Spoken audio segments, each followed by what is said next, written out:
and I didn't memorize it. I should just...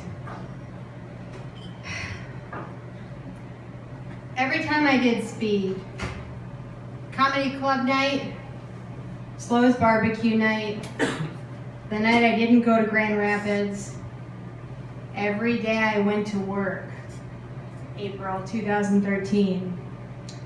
Got addicted to modafinil,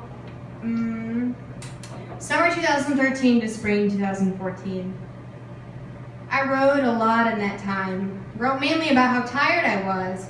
My boyfriend tells me about how I was very afraid of being tired. I honestly have little to no memory of these instances because I was always tired all the time, and when I wasn't tired, I was hyper, not being able to imagine what it was like to be tired, but being extremely terrified of being tired.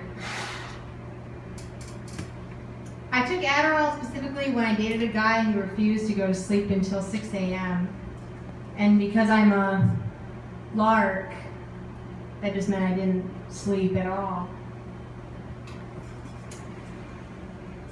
I took it this time specifically because we were supposed to go to a show in Grand Rapids, and I was excited, and I had that wonderful, speedy feeling of being dirty on the outside, but being pure-lunged and sweet and clear on the inside. And that was no matter how many packs of cigarettes I smoked that day. Yes, how many packs of cigarettes I smoked that day. Sometimes it was 3 or 4. Just kidding. That's a lot. It was like 1 or 2 or 2.5 or maybe 3, maybe 4. Anyway, we didn't go because he was tired.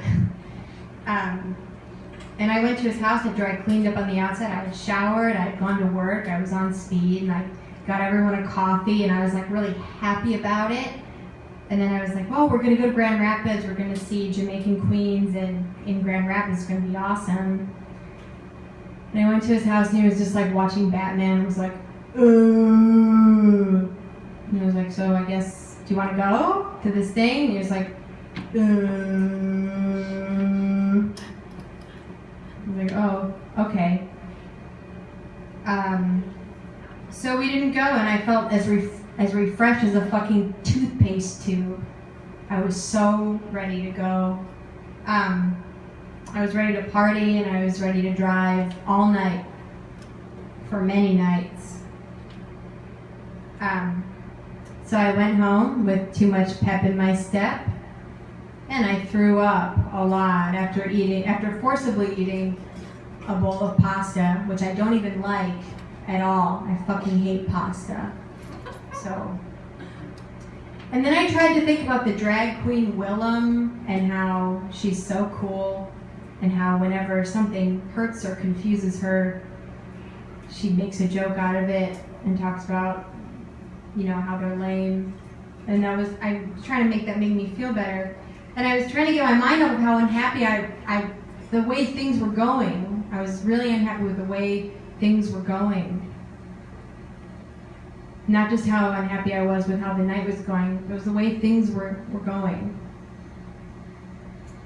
Anyways, we broke up, and summer of 2013, I had a summer of going to shows, being super fucked up. I was drunk driving, I was wasted, and I was driving home from Detroit. Nothing happened. I live in Ann Arbor. And I was working, and I was high, and I couldn't kick the feeling of being high. There was nothing like it at all. Hanging out high, driving high, nothing was as good or exciting as it was when I was high, and I still feel that way. Smoking was like the best feeling. I would smoke the organic American Spirit cigarettes that just are like a smoker's dream. They were so amazing. Walking around, and I would do anything with my hands. Even eating a small meal was so great. I would even eat pasta just so that the dose of speed gets like kicked up, and you can just go forever. And the caffeine. Oh, the caffeine. I still masturbate about the combination of those two things.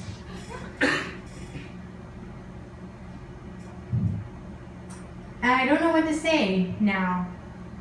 I would love to tell you about how when I settled down, or when I met the love of my life, or when I got very professional or career-minded, and that's when I stopped, and that's when things changed, but that isn't true at all. A great writer once said, "I can't tell you exactly what changed, but for me, things constantly change, and change that fast." I haven't done any drugs of that kind for an entire year. And this has been the best and most productive year of my life. Thank you. Yeah.